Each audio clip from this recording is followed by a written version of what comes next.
আমি তো ভুলেই গেছিলাম রে, ও আবার হঠাৎ কোথা থেকে এরকম উড়ে এলো। শোন লিমন, ওকে কিন্তু তুই বেশি আশকারা দিবি না। ও সুই হয়ে ঢুকবে আর একদিন ভালো হয়ে বেরোবে। আর সেই বিচ্ছেদটা কিন্তু বড় কষ্টের, তার তখন অনেক গভীর। কিছু কিছু মানুষ এরকমই, ভালোবাসলে ঝটপট করে মরতে হয়, কাছে পেতে চাইলে পস্তাতে হবে। ওর দহন তুষের আগুনের মতো, একবারে জ্বলে না, ধীরে ধীরে পোড়ায়। কথাটা মনে রাখিস লিমন।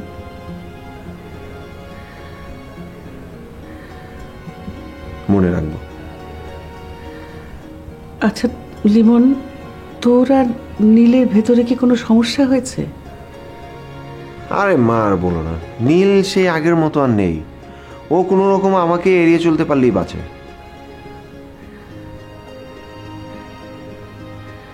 ও এত বড় একটা ঘটনা ঘটালো, সামলাতে তো একটু সময় লাগবে বাবা।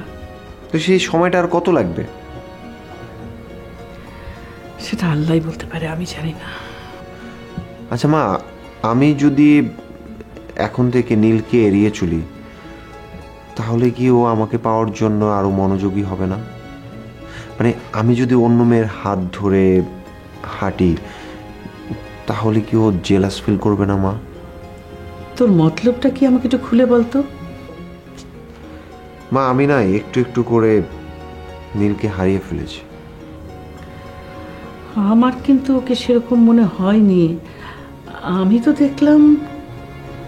কি? আমার তো মনে হয় তোর সম্মানের কথা ভেবেই ও নিজেকে গুটিয়ে নিয়েছে। তা খুনটা তো করেছে, এটা তো সত্য। আর খুনের পিছনে যতই যুক্তি থাক না কেন, বিবেকের দংশন থেকে তো বাঁচতে পারছে না। এখন তোর আর নীলের মাঝখানে রয়েছে একটা লাশ, শাহেদের লাশ। সেটা সরিয়েও তোর কাছে আসতে পারছে না। কোনোদিন পারবে না মা? সেটা তো নির্ভর করছে তোর ধৈর্যের উপর। বুঝতে পেরেছি।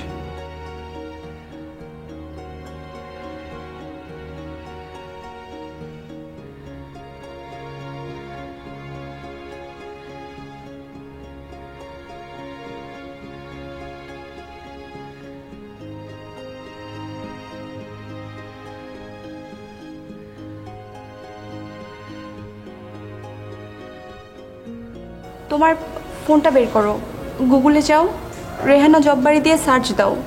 তুমি দেখো তার মৃত্যুর আগে সে তার মাকে চিঠিতে কি লিখে গিয়েছিল। আমাকে এখন সেটা কেন বের করতে হবে? তাহলে আমাকে ভুলানোর জন্য কেন তোমাকে রূপকথার গল্প শোনাতে হবে? আরে বাবা, তোমাকে ভুলানোর জন্য রূপকথার গল্প না, আমি শুধু চাচ্ছি তোমাকে পেট ভরে খাওয়াতে। আমি শুকিয়ে গেলে ওদের ফাঁসি দিতে খুব অসুবিধা হবে। Just shut up. আচ্ছা ঠিক আছে, গল্প থাক। তোমাকে আমি যা বলি সেটা মন দিয়ে শোনো। তুমি দেখো তোমার কিছুই হবে না। তুমি যেটা করেছো সেটা হচ্ছে মানে লিথিকে বাঁচানোর জন্যই তুমি শাহেদকে হত্যা করেছো। নিজেকে বা অন্যকে রক্ষার জন্য তুমি এই কাজটা করেছো। এটাকে বলে রাইট অফ প্রাইভেট ডিফেন্স। আইন হচ্ছে একটা মাকড়সার জাল। এখানে বড় পোকা পড়লে জাল ছিঁড়ে বের হয়ে যাবে, আর যদি ছোট পোকা পড়ে তাহলে সে আটকে যাবে। আমি খুবই ক্ষুদ্র লিমন, ছোট পোকা বই তো কিছুই নই। তুমি যতই চেষ্টা করো না কেন, আমার কোনো নিস্তার নেই। তুমি বরং ভাতের বল বানিয়ে অন্য কারোর জন্য অপেক্ষা করো।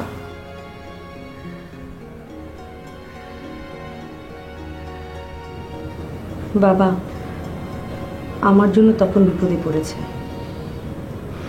আমি মনে হয় মস্ত বড় ঝামেলায় ওকে ফেলে দিলাম। এবার বুঝি ওর প্রাণটাই যায়। বাবা তুমি ওকে বলে কই দেশে বাইরে পাঠিয়ে দাও না। বলো যে স্ক্যান্ডিনেভিয়ান দেশগুলোতে তোমার ব্যবসা, ওখানে একটা অফিস খুলুক তোমার জন্য, আরও ভালো ভালো বাইন জোগাড় করুক, ওখানকার ফেয়ারগুলোও অ্যাটেন্ড করুক, দরকার পড়লে আমাদের স্টক লট যা হয় সেটার জন্য একটা গোডাউনও ভাড়া রাখুক, তারপর সেল করুক। বুদ্ধিটা খারাপ না, কিন্তু কিন্তু কি বাবা? বেড়ালের গলায় ঘন্টা বাঁধিবে কে? মানে? আমি তাকে কথা বললে সে বলবে যে আমার ব্যবসার সাথে তার কি সম্পর্ক, আর সে ব্যবসার কিছুই জানে না, কাজেই সে ওখানে যাবে না।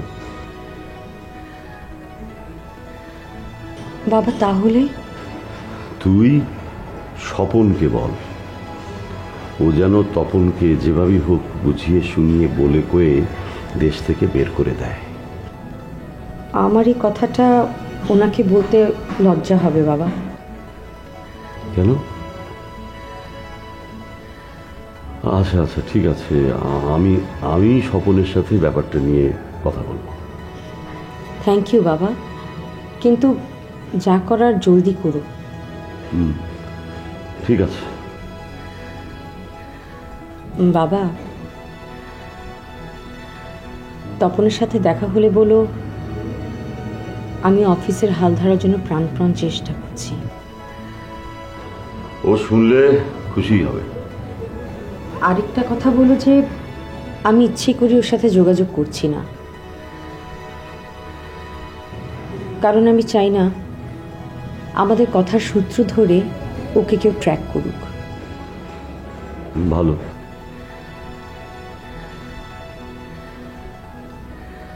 বাবা তুমি ভালো আছো তো? হ্যাঁ রে মা, তপনের কিডনি আমার শতভাগ ম্যাচ করেছে। আমি আর অটোইমিউনের ভয় পাই না। তপনের অত বড় দান কি ব্যর্থ হতে পারে মা? বাবা আমি জানি তুমি বারবার এই কথাটা আমাকে বলো, আমি যেন কোনোদিনও তপনের ঋণ না ভুলে যাই, সেজন্য। বাবা আমি আসি। শোন মা, তুই তোর মার সাথে একটু দেখা করে যাস। কেন, মার কি হলো? ওই যে অরিন এসেছে, তো সেজু চাচার মেয়ে, ওই পাগলটা লন্ডন থেকে এসে সোজা আমাদের এখানে উঠেছে। এটা মনে হয় তো সেজু চাচা কিছুতে মেনে নিতে পারছে না, টেলিফোনে ধমকাচ্ছিল। ও, মা কি সেজন্য আপসেট? না না না, আসলে তোর মা আমার জন্য আপসেট। কেন? কারণ অরিনকে আমি ওর কাছ থেকে বিচ্ছিন্ন করেছিলাম। কথাটা বোধহয় সে ভুলেই গিয়েছিল, কিন্তু অরিন এসে পড়ায় এই কথাটা বোধহয় আবার ওর মনে পড়েছে। তাই বাবা আমি তাহলে আসি। যাবি? হ্যাঁ। ঠিক আছে, যা মা, ভালো থাকিস। তুমি ভালো। ভালো থাকিস, যা।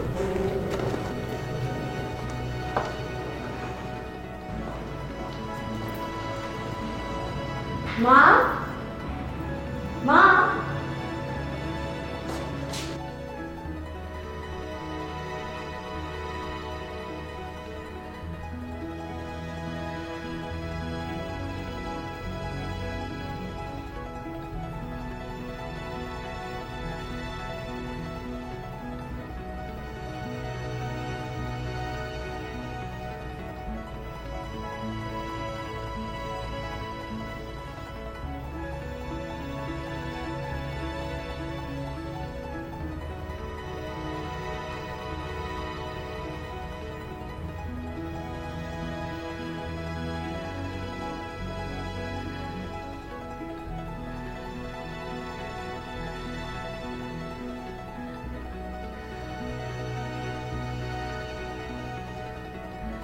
বাবা, তোমার আর তোমার বাবার গোপন মিটিং তাহলে শেষ হলো? মা তোমরা বাপ বেটি কি এত গুজুর গুজুর ফুসুর ফুসুর করো? আমি লক্ষ্য করেছি তোমাদের মিটিংগুলো সবসময় দ্বিপাক্ষিক হয়। কি রকম? মানে ত্রিপক্ষীয় তো হয় না। আমি তো আর সেখানে থাকি না। আমি আর বাবা তপনকে নিয়ে কথা বলছিলাম। কেন? কেন? তার কি হয়েছে? জেল না ফাঁসি? ওর সামনে খুব বিপদ। কে এরকম ডেফিনিট করে ফোরকাস্ট করলো? মা, সেটার জন্য ফোরকাস্ট লাগে না, চোখেই দেখা যাচ্ছে। কি দেখতে পাচ্ছ? নাসির সাহেব মরল, মেসে বাচ্চু গুলি খেলো, পেপার দিয়ে মুখটা না ঢাকা থাকলে তো সেদিন তপরিনি মরার কথা। Good analysis. তাহলে নেক্সট কি তপন? ওর জন্য আমার খুব ভয় করছে মা। তোমাকে নিয়ে তোমার ভয় হয় না? কেন? শাহিদ খুনের তদন্ত এখনো শেষ হয়নি। আমি আমাকে নিয়ে ভাবি না মা। তাহলে কাকে নিয়ে ভাবো তুমি? বাবা বলছিল তোমার শরীরটা বলে ভালো নেই। তাই নাকি? অরিন কি মেজু চাচার ওখানে?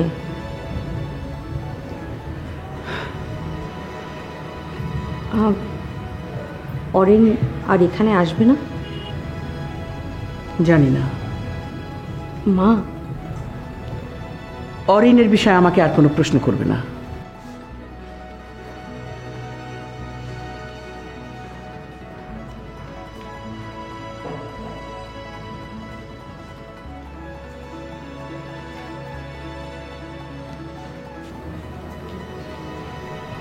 কি মন খারাপ হয়ে গেছে? তোর মায়ের মাথায় এখন অরিন ছাড়া আর কিচ্ছু নেই। তাই বলে এরকম দুর্ব্যবহার করতে হবে? কটা দিন যেতে দে, দেখবি সব ঠিক হয়ে গেছে। মাকে ভালো মন্দ কিছু তো জিজ্ঞেস করার সুযোগ পেলাম না। শোন, তুই তো তোর মাকে খুব ভালো ছিলিস। রেগে গেলে তাতে কোনো খুশি থাকে না, তাই না? আমার খুব ইচ্ছা হচ্ছে কার উপর? অরিনের উপর।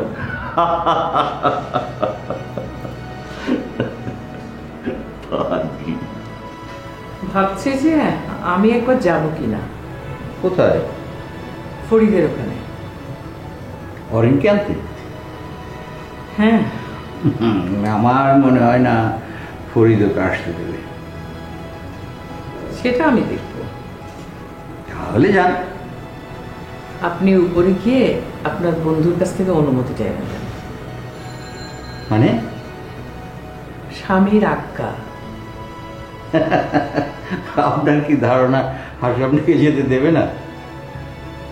দেবে না? না না না, দেবে দেবে দেবে।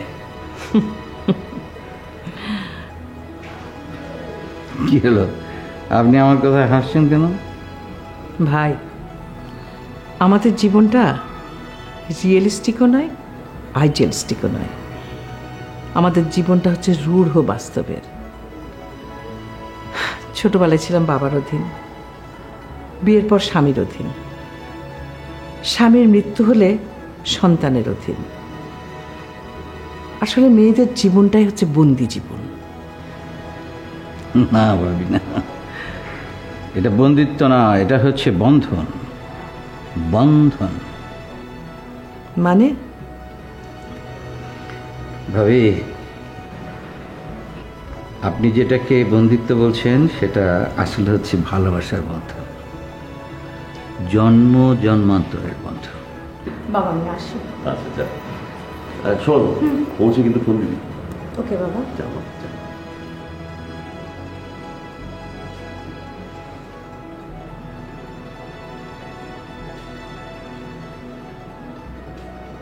আপনি বাবার কথা বললেন না? বাবা কি? বাবা হচ্ছে অভিভাবক, এবং বাবা নিশ্চয়ই কখনো সন্তানের খারাপ চায় না। তাহলে বাবার কথা শুনে চললে অসুবিধা কি? আর স্বামী হচ্ছে ভালোবাসার মানুষ, নায়ক, জীবনের নায়ক। স্বামী কখনো ভিলেন পায়? ভাবি, নারীর জীবনে স্বামী হচ্ছে পৃথিবীর সবচেয়ে বড় বন্ধু, আর সন্তান সন্তান যদি সত্যিকারের সন্তান হয় তাহলে তার ভালোবাসা কখনো বন্দিত হতে পারে না। ভাবি, এই যে স্বামী স্ত্রী, পিতা মাতা, ভাই বোন, এই যে এসব সম্পর্ক না, এগুলো হচ্ছে হাজার হাজার হাজার হাজার বছর ধরে প্রবাহিত, প্রচলিত, অভ্যেস করা, পরীক্ষিত, শাশ্বত সত্য। এখনকার উইমেন লিভের দৃষ্টিতে আপনি যদি দেখেন তাহলে হয়তো এর অন্যরকম ব্যাখ্যা হতে পারে, কিন্তু ভাবি তাই বলে শাশ্বত সত্য কখনো মিথ্যে হয়ে যায় না। আমার কথা ধরেন, আমি একজন বাবা, আমি আমার সন্তানের প্রতি কোনো দায়িত্ব পালন করতে পারিনি। তপনের লেখাপড়ার ব্যাপারে, বড় হওয়ার ব্যাপারে আমি কিচ্ছু করতে পারিনি। অতিরিক্ত কি, আমি একজন জেল খাটা দাগী আসামি, এটা আমার ছেলের জন্য কতখানি বিব্রতকর। কিন্তু দেখেন, আমি কিন্তু আমার সন্তানের ভালোবাসা থেকে বিচ্যুত হইনি। আমার ছেলে সমস্ত মান, অভিমান, রাগ, ঘৃণা যাই থাকুক না কেন, সমস্ত ফেলে দিয়ে ভালোবাসা দিয়ে আমাকে বুকে জড়িয়ে নিয়েছে। ভাই, আপনি ওখান থেকে যেটাকে দেখছেন 9, আমি সেটাকে দেখছি 6। অলিথি, এসো, আমি আসলে তোমার জন্য অপেক্ষা করছি। তুমি একটা কাজ করো না, তুমি তোমার দাদিকে নিয়ে ফরিদের ওখানে যাও, দেখো ওরা অরিনকে আসতে দেয় কিনা। যদি আসতে দেয় তাহলে এখানে রেখে যাবে। এটা করা কি ঠিক হবে মা? লিথি, ঠিক বেঠিক, ন্যায় অন্যায় আমি বুঝি না। আমি এটা নিয়ে তোমার বাবার সাথে বোঝাপড়া করবো। মা প্লিজ। ফরিদের সাথে তোমার আর তোমার বাবার সমস্যা, আমার কোনো সমস্যা নেই। তুমি বাড়ি যাচ্ছ, যাও, রাস্তা দেখে শুনে যেও। এসো এখন। আসি।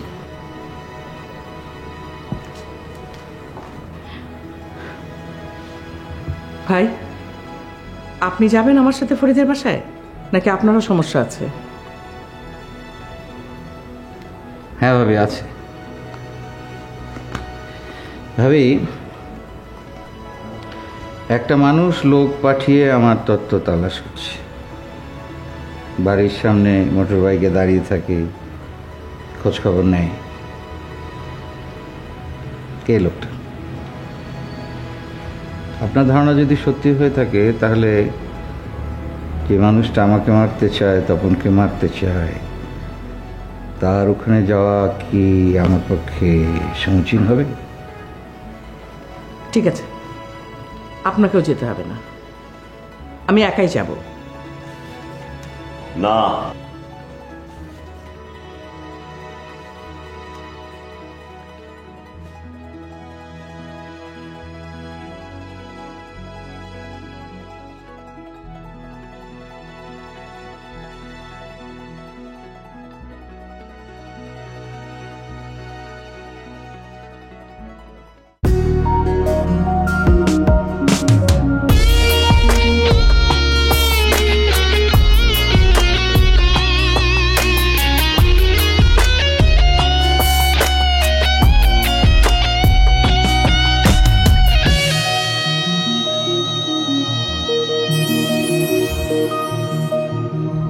ভালোবাসা তুমি কোথায় থাকো, ভেতরে বাহিরে নাকি অনেক দূরে? তুমি চোখেরই নীল আকাশে নাকি লুকিয়েছ অচেনা কোনো অন্তরে? ভালোবাসা তুমি কোথায় থাকো, ভেতরে বাহিরে নাকি অনেক দূরে?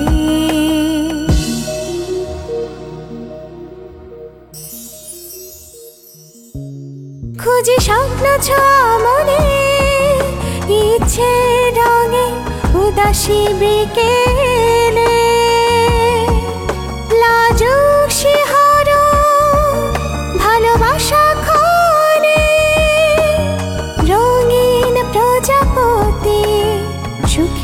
স্বপ্নিরে ভালোবাসা তুমি কোথায় থাকো, ভেতরে বাহিরে নাকি অনেক দূরে, তুমি চোখেরই নীল আকাশে নাকি লুকিয়েছো অচেনা কোনো অন্তরে, ভালোবাসা তুমি কোথায় থাকো, ভেতরে বাহিরে নাকি অনেক দূরে।